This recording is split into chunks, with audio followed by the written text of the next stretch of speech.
So, with the news of the death of the former Archbishop of South Africa, or Cape Town in South Africa, so that's Archbishop Desmond Tutu, social justice, Christian, God-fearing man.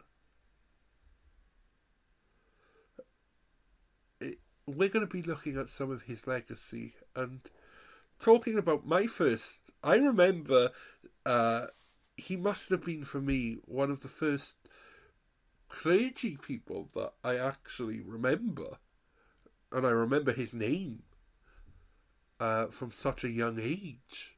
And watching the news at 5 p.m. when it used to be on. And yes, we're going to be talking about Archbishop Desmond Tutu on today's episode. Welcome, everybody, to this week's episode. We really appreciate you joining us. This podcast really shows us how we can all learn, live, and thrive off of each other. By sharing our knowledge through our conversations, we will impart some knowledge whilst learning ourselves how to progress even further. Here is your host.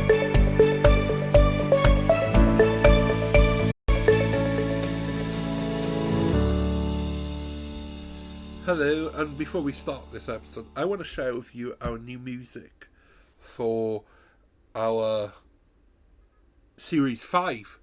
And I'm going to play you it now. I hope you enjoy, because we're going to be ending this episode with it as well. So here.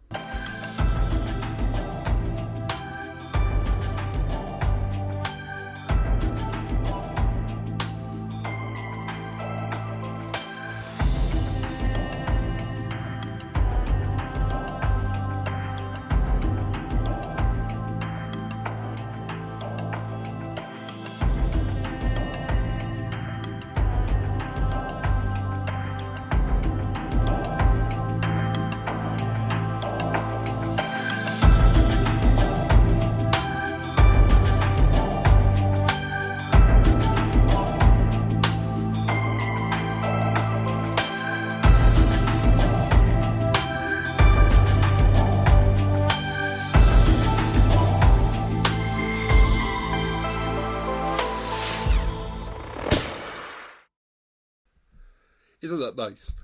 And it's called Our World as well, so that's even better.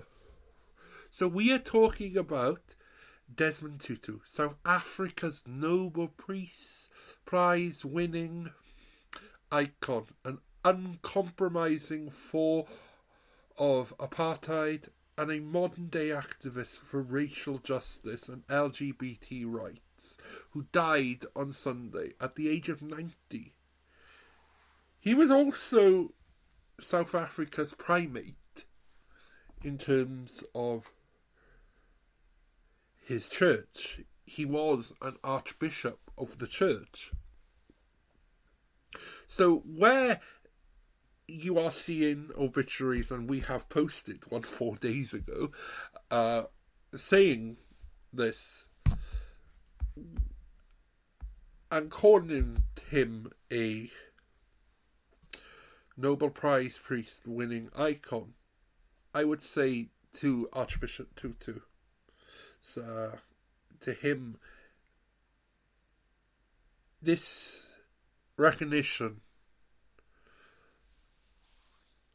that he got for these great acts that he did and the racial justice that he has fought at the time of when he was consecrated and made Archbishop of, even Bishop of Lesotho, when he was consecrated a bishop, even when he was made a Dean of Johannesburg, I believe, he was the first African black priest to be appointed to these positions. He was the first African black priest appointed to be an Archbishop of Cape Town, a role that he served for 10 years from 1986 to 1996. Just happens to be the first 9 years of my life, because I was born in 1987. And like I said in the opening, I remember him on the news and TV. Everyone said Archbishop Tutu, Archbishop Tutu. Now, when you're a child, a 3-year-old child, and you hear Tutu, do you know what I mean? Or a 4-year-old child, a young child, and you hear the words Tutu, it sticks in your brain. And I'm not making fun of the man's name, but his name has always stuck there, and Desmond Tutu, in older life, because it stuck there, I did Google him, and I just did start to read some of his writings, and I started to read about the man, and I would say that the man is a great man, driven by God, driven by his following of the teachings of Jesus Christ, following and fighting tirelessly to tear down apartheid in South Africa. What was a brutal, decades-long regime of apartheid against the black majority. And we must remember, this ended in 1994. Archbishop Tutu was made Archbishop of Cape Town and Primate of the South African Church in 1986, and this ended in 1996. He was known as a blunt-spoken clergyman.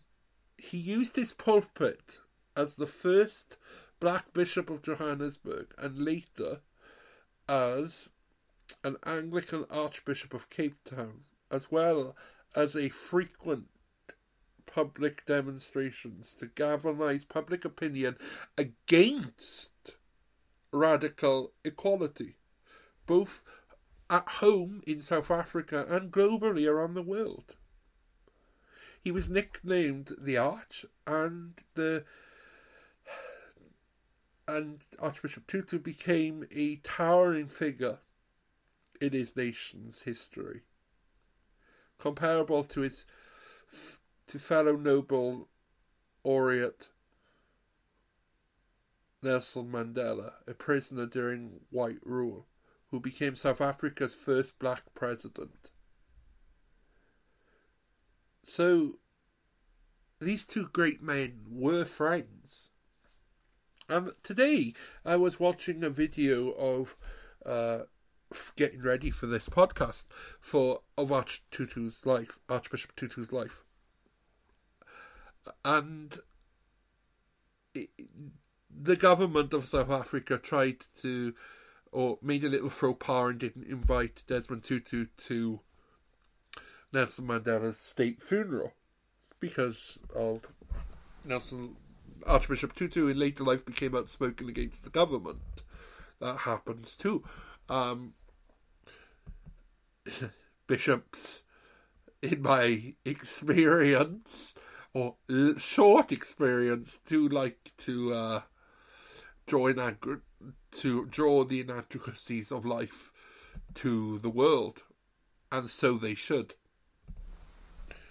because they are the leaders of their little church communities, of their families, and they're like our shepherds, like Jesus Christ is, and yes, it was his job to draw out the apartheid government and rule. But what we have here is the first black secular or non-secular organisation.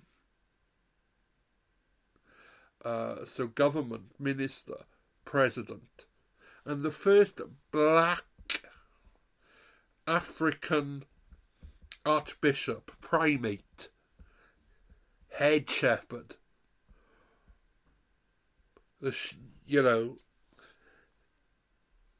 One leading the religious community, one leading the non-secular community, but both men were friends, and I couldn't get over that. No one didn't notice the faux pas. to me, Archbishop Tutu would have been the first person you invite, out of all of the dignitaries, because they shared something in common. They were the first of their ethnicity to hold these high offices in the secular and religious world, where one world is connected with each other. I thought that was just a little wrong. However, upon becoming president in 1994, Mandela appointed Archbishop Tutu to be chairman of the country's Truth and Reconciliation Commission, which uncovered the abuses of apartheid. Tutu's death on Sunday is another chapter of bereavement in South Africa's farewell to a generation of outstanding South Africans who have banqueted us a liberated South Africa. Bequeathed. Banqueted? I think I'm thinking about my lunch now, but anyway, bequeathed us a liberated South Africa, said President Cyril Ramaphosa. From the pavements of resistance in South Africa to the pulpits of the world's great cathedrals and the places of worship, and the prestigious setting of a Nobel Peace Prize ceremony, the Arch distinguished himself as a non-sectarian, inclusive champion of universal human rights, said the President of South Africa.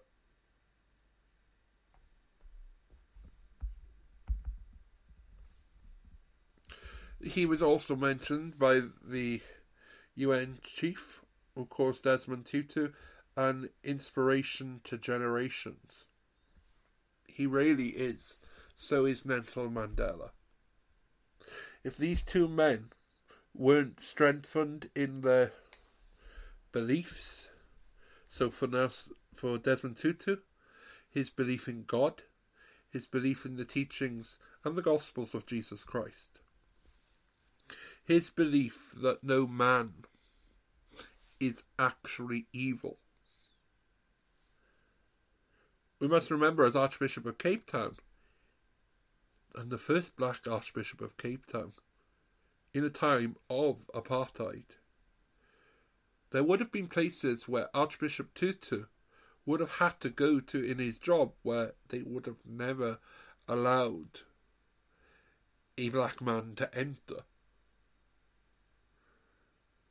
There would have been communities who had to somehow put aside their differences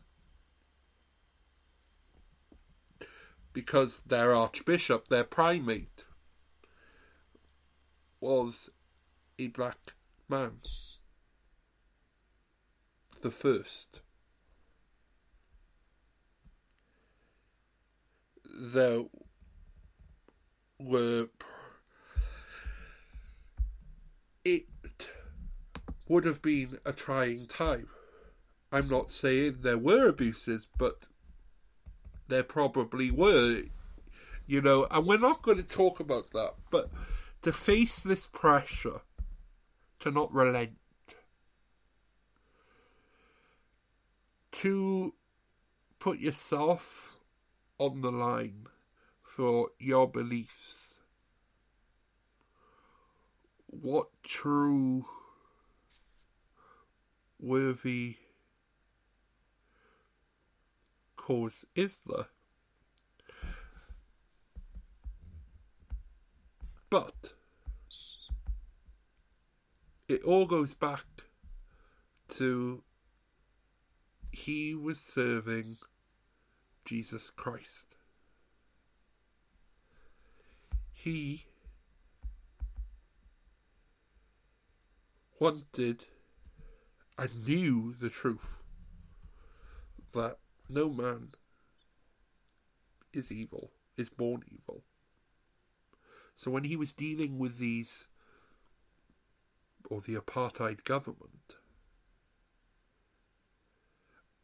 I would say he was still praying for them. He would treat them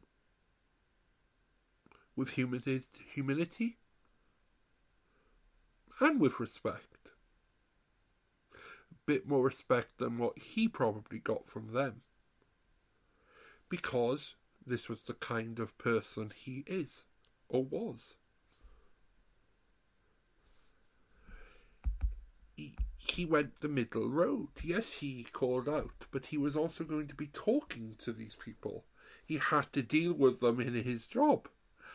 And sometimes you have to galvanize the public support to be able to go and talk to these people to say, well, wait a minute. The public agree with what I'm telling you. You need to listen.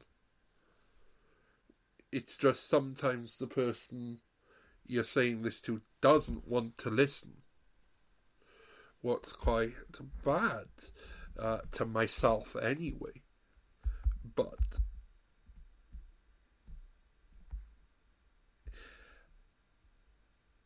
I would say he's also known for his great silly jokes, or pretty silly jokes, and comical humour. To me, that's many priests that I know are quite humorous and have silly jokes. But a silly joke is a good way of an icebreaker, especially if someone is nervous to meet you, or if you're nervous to meet them. You know, it is a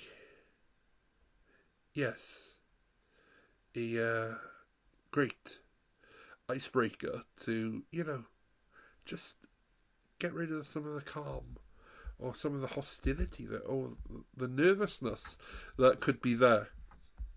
And yes. Isn't it funny though that it was apartheid, and that time of when in 1953, when apartheid and the government were trying to turn South Africa into a white minority ruled country,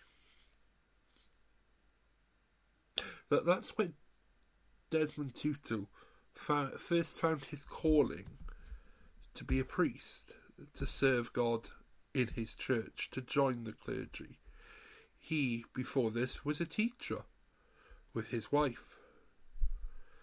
He then decided to go for ordination in 1953 when the white majority or minority National Party government ruled, introduced the Bantu Education Act to further their apartheid system of racial segregation and white domination. Disliking the act, Tutu and his wife left the teaching profession. With Huddlestone's support, Tutu chose to become an Anglican priest, and in 1956 his request to join the Ordnance Guild was turned down to his bad debts, and Harry Optenmeyer paid off his debts basically, and Tutu was administered to St. Peter's Theological College in Rosettenville, Johannesburg, which is run by the Anglican Community of the Resurrection. The college, which was residential, and Tutu lived there while his wife moved to train as a nurse, and his children lived with his parents in Munsonville, and in August 1960 his wife gave birth to another daughter, Naomi. So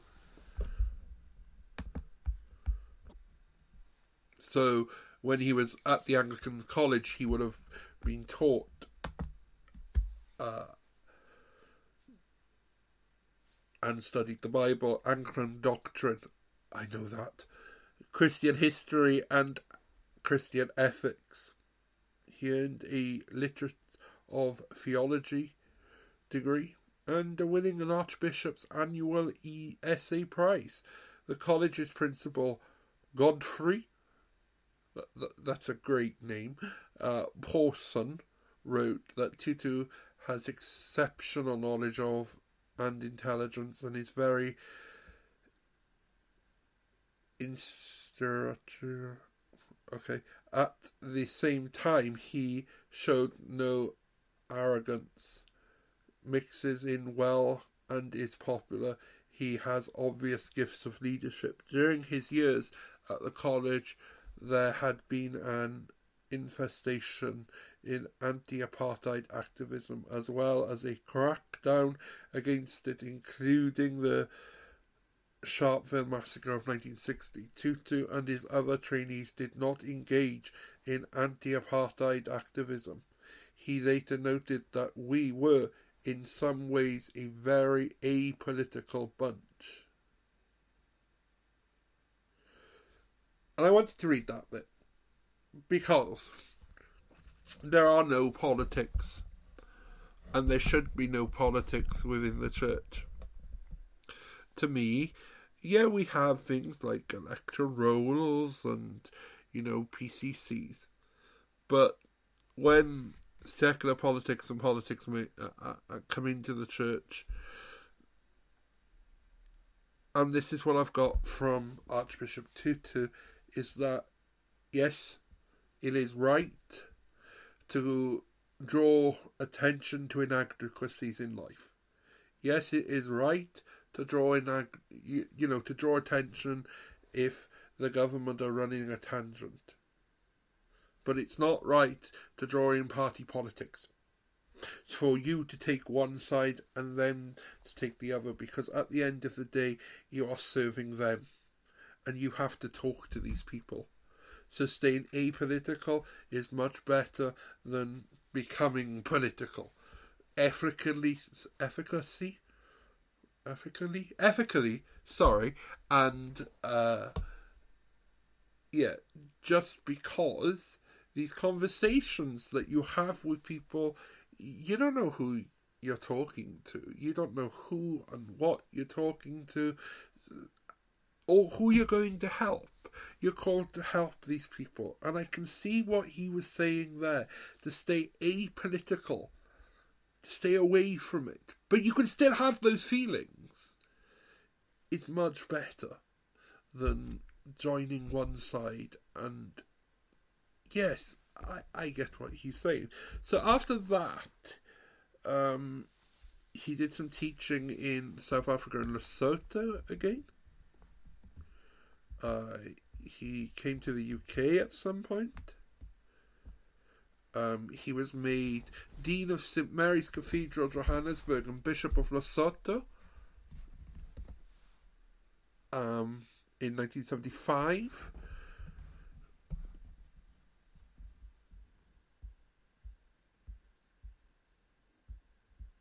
And then General Secretary of the South African Council of Churches. So, yes, he's held a very extensive life. At the funeral of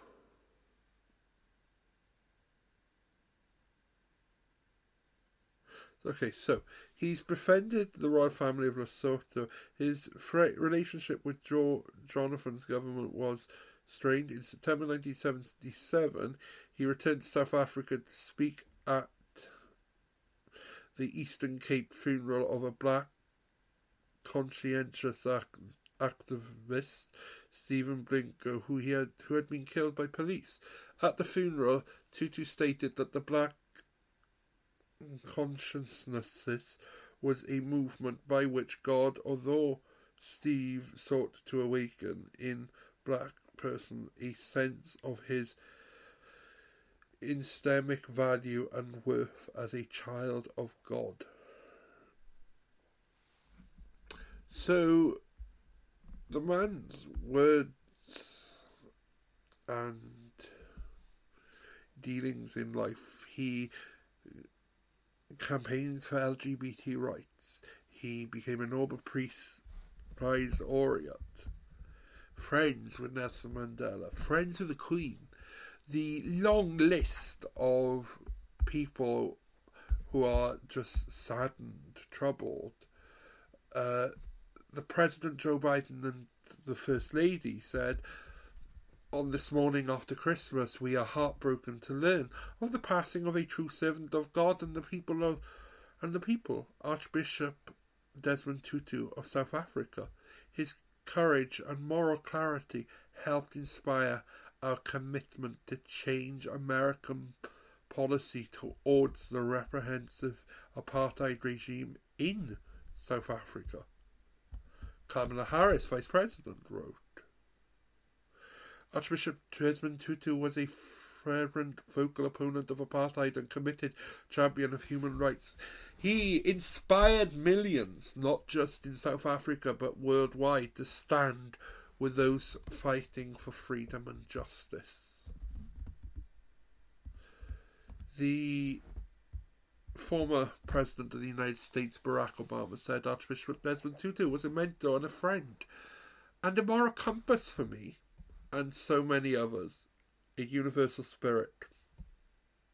Archbishop Tutu was grounded in the struggle for liberation and justice in his own country, but also concerned with injustice everywhere.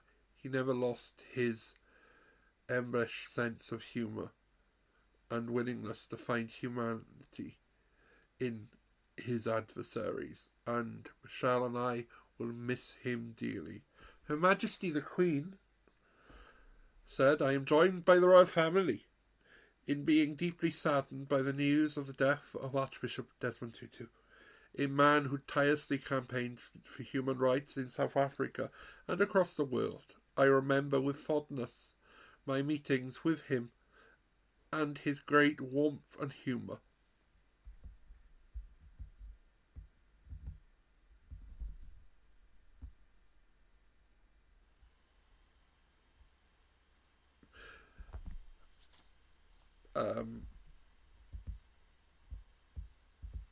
Archbishop of Canterbury, Justin Welby, said Archbishop Desmond Tutu was a prophet and priest, a man who of words and action, one who embodied the hope and joy that were the foundation of his life.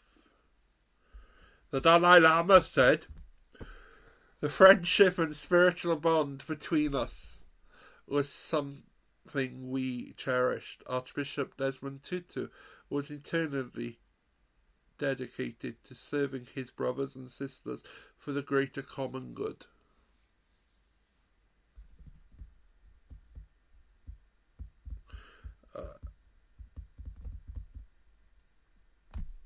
Prince Charles, my wife and I are deeply saddened to hear of the death of the Archbishop of Desmond Tutu, whose bravery in speaking out against the evil apartheid and highlighting the threat of climate change was an inspiration to us all.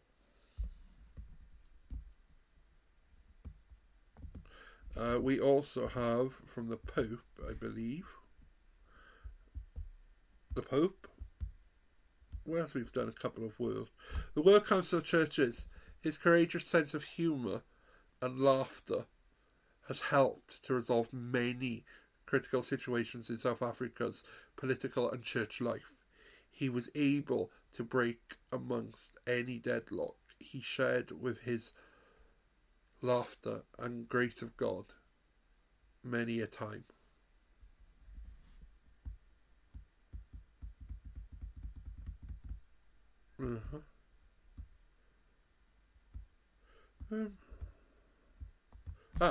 His Holiness the Pope Francis was saddened to learn of the death of Archbishop Desmond Tutu. Mindful of his service to the gospel through the proclamation of racial equality, the promotion of racial equality, and the reconciliation of his own native South Africa, His Holiness commends his soul to the loving mercy of Almighty God. Probably did more on that than the Catholic Church, but anyway. So, Desmond Tutu, a great man, an outstanding priest, a great follower of Christ, a man who changed the hearts and minds of a country, who drew down hate and helped to try and build a nation of love. No matter who you are, what colour you are, where you come from. A true follower of the gospel.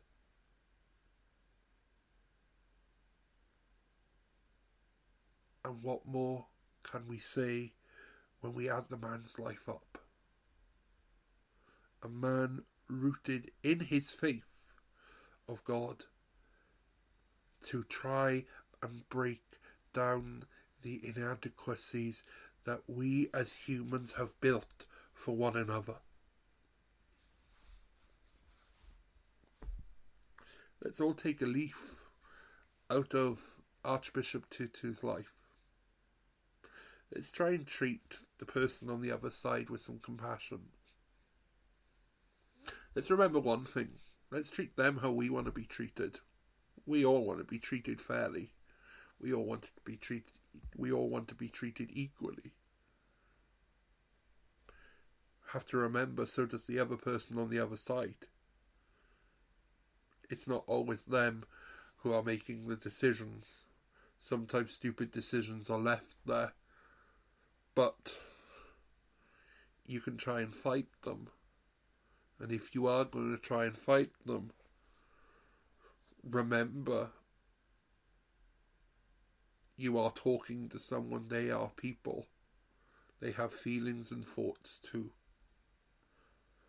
I'd like to thank you for listening to this episode. And I will see you tomorrow for the end of the year episode. And then we'll be starting Series 5 on the 1st of January. So, thank you for tuning in. Bye-bye.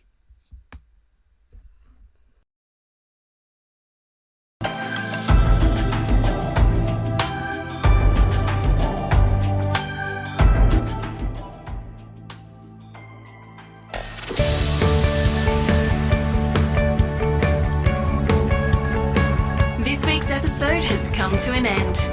But the fun doesn't have to stop here. If you have any questions, suggestions, or feedback, head over right now to Twitter and Facebook and like, share, and get involved. Join us next time.